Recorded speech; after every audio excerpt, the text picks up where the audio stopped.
उत्तर प्रदेश। भाई ये एक ऐसा राज्य है जहां राजनीति सिर्फ चुनावों तक ही सीमित नहीं रहती। यहाँ की राजनीति चौराहों की चर्चाओं, चाय की चुस्कियों और गांव की चौपालों का रोजमर्रा का हिस्सा है। आज के इस एक्सप्लेनर में हम एक बहुत ही दिलचस्प सोर्स मटेरियल पर बात करने वाले हैं। ये दस्तावेज हमें बताता है कि कैसे 2017 के बाद यूपी के प्रशासनिक ढांचे और खासकर सरकारी काम करने के तरीके में एक बड़ा बदलाव आया। मजेदार बात यह है कि ये जानकारी किसी भारी भरकम सरकारी रिपोर्ट से नहीं, बल्कि आम लोगों की बातचीत और गांव के किस्सों से निकलकर आई है। तो चलिए बिना किसी देरी के शुरू करते हैं और देखते हैं कि दफ्तरों का माहौल और प्रशासनिक कार्यकुशलता में आखिर ये बदलाव कैसे आया। ठीक है, चलिए इसमें गहराई से उतरते हैं। ये जो कोटेशन है ना, ये इस पूरे एनालिसिस की जान है। सोर्स के मुताबिक हुआ कुछ यूं कि शाम के वक्त गांव में पंचायत बैठी थी। सड़क, बिजली और कानून व्यवस्था पर गर्मा गर्म बहस चल रही थी। तभी एक बुजुर्ग दादा ने अपना हुक्का रखते हुए एक बहुत ही गहरी बात कही। उन्होंने कहा, राज वही चलता है जहां जनता को लगे कि कोई बैठा जाग रहा है। कितना सीधा सा वाक्य है ना, लेकिन ये प्रशासनिक सतर्कता और जनता के भरोसे के बीच के गहरे कनेक्शन को एकदम सटीक तरीके से समझाता है। मतलब प्रशासन का काम सिर्फ कागजों पर नीतियां बनाना नहीं है, बल्कि जमीनी स्तर पर और दफ्तरों में अपनी मौजूदगी और कार्यकुशलता का एहसास दिलाना भी है। भाग 1, 2017 का व्यवस्थागत बदलाव। आइए देखते हैं कि इस बड़े बदलाव से पहले का माहौल आखिर कैसा था। साल 2017। अगर उस समय की बात करें तो सोर्स सामग्री बताती है कि लखनऊ की सड़कों से लेकर गांव के चबूतरों तक हर जगह एक गहरा संदेह था। हर किसी की जुबान पर बस एक ही सवाल था, क्या यूपी कभी बदल पाएगा? अब इमेजिन कीजिए, जब टीवी पर पहली बार ये सख्त घोषणा हुई कि अपराधियों को या तो जेल जाना होगा या प्रदेश छोड़ना होगा, तो लोगों को यकीन ही नहीं हुआ। पप्पू पानवाले ने तो हंसते हुए पूछ लिया कि भाई क्या अब राज्य किसी आश्रम से चलेगा? लेकिन वहीं पास बैठे कल्लू ड्राइवर का नजरिया कुछ अलग था। उसने तभी भांप लिया था कि ये नया नेतृत्व सरकारी दफ्तरों और पूरे प्रशासन में कुछ बहुत बड़ा करने वाला है। ये नया सिस्टम उस पुरानी अविश्वास वाली मानसिकता को सीधी चुनौती देने के लिए तैयार था। भाग 2, रात के प्रशासन को जगाना। रातों का वो सन्नाटा कैसे टूटा, चलिए देखते हैं।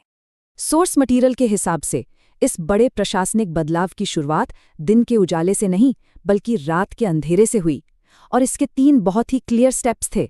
पहला, कानपुर से लेकर गोरखपुर तक अचानक ये खबर फैलने लगी कि पुलिस की गाड़ियां लगातार गश्त कर रही हैं। यहां तक कि रात में भी पुलिस वाले खुद हेलमेट चेक करने लगे थे। दूसरा बड़ा बदलाव थानों के अंदर दिखा। पहली बार ऐसा हो रहा था कि थानों में फाइलें बिल्कुल समय पर खुलने लगी थीं। मतलब रोजमर्रा के कामों में एक अलग ही स्पीड आ गई थी। और तीसरा स्टेप, लखनऊ में बैठे बड़े बड़े अधिकारी देर रात तक मीटिंग्स कर रहे थे। नीचे से लेकर ऊपर तक पूरी की पूरी सरकारी मशीनरी अचानक फुल एक्शन में आ चुकी थी। अब इस बात को समझने के लिए ये किस्सा बहुत दिलचस्प है। सोर्स बताता है कि एक रात लखनऊ में तेज बारिश हो रही थी। पूरा शहर सो रहा था, एकदम शांत। लेकिन मुख्यमंत्री कार्यालय की बत्तियां जल रही थी। नई सरकार बने कुछ ही दिन हुए थे और वहां देर रात एक मीटिंग चल रही थी। माहौल काफी सीरियस था और अधिकारियों से साफ साफ कह दिया गया, उत्तर प्रदेश बदलना है तो सिस्टम को नींद से जगाना पड़ेगा। सच कहें तो ये एक बहुत बड़ा संदेश था। ये दिखाता है कि सरकारी बाबुओं की वो जो पुरानी सुस्ती थी ना, उसे तोड़ने के लिए टॉप लीडरशिप ने खुद को एक उदाहरण की तरह सामने रखा। भाग 3, एक प्रतीक के रूप में बुलडोजर। एक साधारण सी मशीन ताकत का नया प्रतीक कैसे बन गई? अब इस स्लाइड के बारे में जो बात वास्तव में दिलचस्प है वो ये है कि सोर्स इस बुलडोजर को सिर्फ ईंट पत्थर तोड़ने वाली मशीन की तरह नहीं देखता, बल्कि इसे एक साइकोलॉजिकल टूल, एक मनोवैज्ञानिक उपकरण की तरह पेश करता है। ये पीली मशीन यूपी के राजनीतिक और प्रशासनिक परिदृश्य में ताकत और सख्ती का एकदम वायरल सिंबल बन गई। मतलब ये सिर्फ निर्माण गिराने का साधन नहीं था, बल्कि प्रशासन का ये बताने का एक तरीका था कि भाई अब कोई ढिलाई नहीं बरती जाएगी। और इसका सीधा असर ये हुआ कि पूरे सिस्टम की वर्किंग स्टाइल में एक नया अनुशासन देखने को मिला। और इस प्रशासनिक सख्ती का असर जमीन पर कितना गहरा था, ये कुछ बहुत ही मजेदार किस्सों से समझ आता है। गांव में बच्चे खेलते खेलते एक दूसरे से कहने लगे थे, मैं योगी बनूंगा, तू बुलडोजर चला। यहाँ तक कि पप्पू नाई ने अपनी दुकान के बाहर एक मजाकिया सा पोस्टर टांग दिया, जिस पर लिखा था, बाल धीरे काटेंगे वरना बुलडोजर बुला देंगे। ये छोटी छोटी बातें ये साबित करती हैं कि ऊपर बैठे अधिकारियों की सख्ती और जवाबदेही की चर्चाएं गांव की रोजमर्रा की जिंदगी में कितनी गहराई तक उतर चुकी थीं। और दूसरी तरफ सोर्स साफ बताता है कि बड़े अपराधियों में ये खौफ बैठ गया था कि अब प्रशासन की मशीनरी बहुत तेज चल रही है, कोई सेटिंग गेटिंग काम नहीं आ रही, जिसके चलते कई लोग तो राज्य ही छोड़ गए। भाग 4 कार्यालय संस्कृति में बदलाव। अब बात करते हैं लखनऊ के उन सरकारी दफ्तरों की जहां सबसे बड़ा उलटफेर हुआ। और ये स्लाइड इस बात को बहुत ही शानदार तरीके से दर्शाती है कि कैसे सरकारी दफ्तरों का पूरा माहौल ही बदल गया। 2017 से पहले की बात करें तो लखनऊ के दफ्तरों में एक बहुत ही ढीला ढाला सा रवैया हुआ करता था। कर्मचारी आराम से सुबह 11 बजे चाय की चुस्कियों के साथ दफ्तर में एंट्री लेते थे। लेकिन नई व्यवस्था आते ही एकदम काया पलट।